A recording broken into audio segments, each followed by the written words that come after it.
la manière de faire. 30 minutes. Non, tout va bien, tout va bien. La manière de faire, avec soin, avec délicatesse, des fois un peu vite, mais peu importe, avec amour.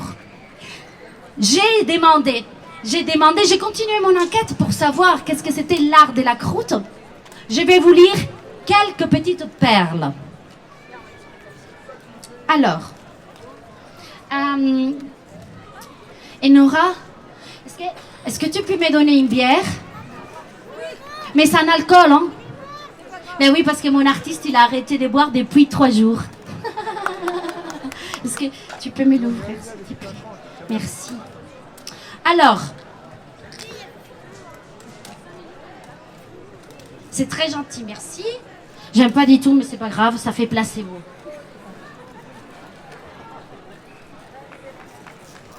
Voilà. Oh, mon nain, il est tombé.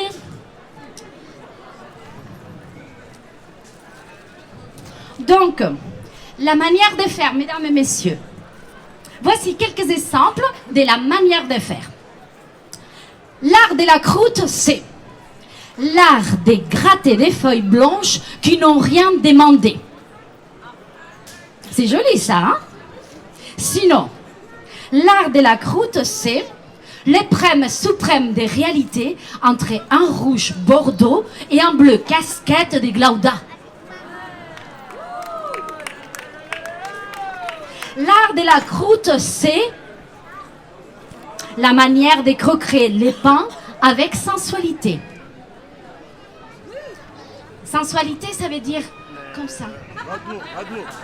Comme ça, ce qu'ils font à la publicité, ils essayent d'être sensuels, mais ils ne le sont pas.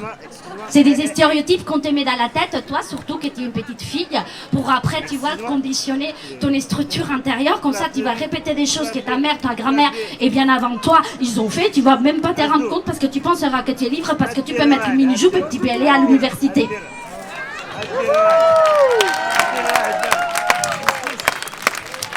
Mais qu'est-ce qu'il y a? Ah, mon texte. C'est gentil. Mais si tu veux, on parle après, toi et moi. D'accord? Je t'ai dit tout ce que tu dois pas faire. Hein? Et tout ce que tu peux faire aussi. Hein? Hein? Alors, donc...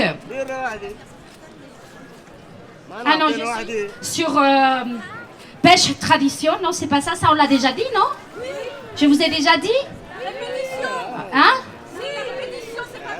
Bah pourquoi c'est pas bien, je fais ce que je veux moi.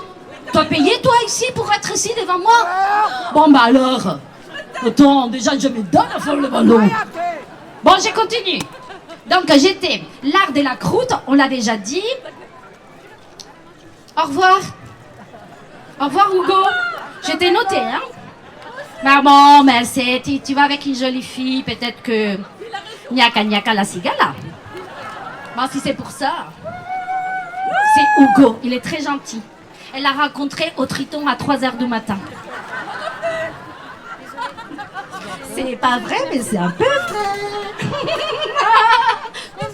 Bon, d'accord, ok. Oh, Gaëtan, sort de ces corps-là.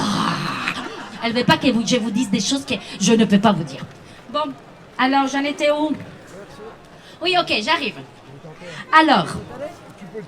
Oui, c'est ça. Sinon, il y a quelqu'un qui m'a dit que l'art de la croûte, c'est vivement qu'on crève la croûte pour que les puces sortent. Elle est bien? Ça, c'est un monsieur qui se promène, je peux le dire parce qu'il n'est pas là. C'est un monsieur qui se promène toujours avec son chien et une perceuse à la main.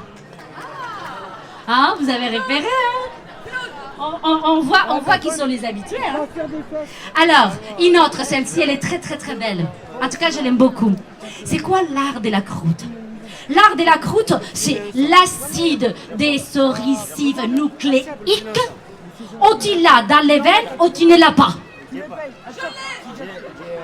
C'est l'ADN apparemment. L'acide machin, je sais pas quoi, moi je n'ai pas compris. Et pour finir, mesdames et messieurs, l'art de la croûte, c'est l'art crustal.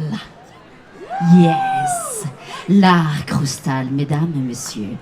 C'est une manière de se jeter sur la toile, de façon généreuse, sincère, parfois maladroite. C'est une forme de mise en œuvre dans des droits humains fondamentaux.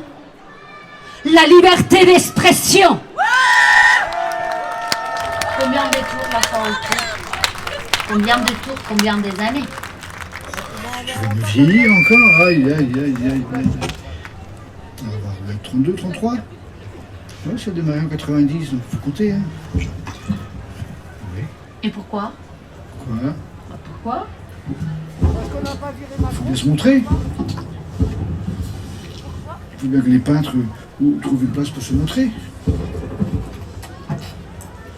Et comme dans les parages, il y a beaucoup d'artistes très timides, il faut les aider un peu. Tu te rappelles quand est née l'idée? Est-ce que c'était dans un repas? Est-ce que c'était dans un bar? Est-ce que c'était sur un banc, dans la place? Non, Est-ce que c'était là? Non, c'était dans ma tête. C'est toi qui as inventé ça? L'idée, oui. Non, mais c'est parce que je n'aimais pas aller dans les salons, ni dans les galeries, tout ça. Je préférais la rue. Et aussi, je trouvais intéressant de pouvoir discuter avec les artistes. Ce qui n'est pas le cas souvent dans les galeries ou dans les salons, et que les artistes puissent s'exprimer sans avoir cette contrainte de sérieux des galeries et des salons.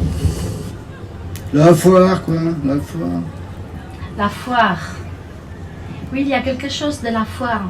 Là, ça s'appelle la foire aux croûtes, oui, c'est pour ça, monsieur. mais il y a toujours encore, pour moi, qui ne connaît pas depuis si longtemps, quelque chose de la foire, la foire foraine, non? Oui, un peu, oui. Foraine ou la foire tout court, quoi. C'est peut-être pour ça qu'elle rassemble autant de monde. Sûrement, oui. Parce que tout le monde peut trouver son... C'est ce qu'il veut, et surtout sans contrainte, sans avoir à être obligé d'acheter ou de vendre. Ça reste très simple comme démarche. Qu'il y a quelque chose un peu comme ça dans la foire. On fait avec ce qu'on a sur la main, non? Par la force des choses, parce qu'on est quand même une asso qui n'est pas très riche, qui n'a pas beaucoup de subventions, il faut bien se démerder. Qu'est-ce que tu aimes dans la foire aux croûtes? Qu'est-ce que j'aime? Le fait de revoir pas mal de camarades artistes, et puis bon, on fait la fête un peu quand même, c'est important. Et puis je trouve que c'est l'occasion de faire des belles découvertes, quand même chez les peintres ou chez les musiciens, chez les artistes qui viennent dans tous les plans. Et c'est vrai que ça reste une simplicité assez évidente, c'est pas cher, il y a du plaisir. Voilà, donc, c'est une vraie fête populaire, familiale en plus. On avait bien vu l'année dernière pour la reprise, comment il n'y avait pas eu pendant 2 ans, quand tu voyais comment les gens étaient souriants avec la banane, étaient contents de retrouver l'ambiance. Là, bon, c'est évident qu'il y avait quand même, c'est une fête qui a un succès assez sympathique. C'est atypique complètement, comme je sais pas, j'ai pas vu ça ailleurs encore. Trop dans les... Comment ça fait? Non, c'est sans prétention déjà. C'est pour ça que ça fonctionne d'ailleurs. Il n'y a pas de règles. C'est l'art de la non-prétention. Le fait que ce soit un tirage au sort pour les gens qui exposent, tout ça, il n'y a pas du tout de ligne directrice, il n'y a pas de ligne éditoriale, il n'y a rien. C'est une très grande liberté, point. Voilà.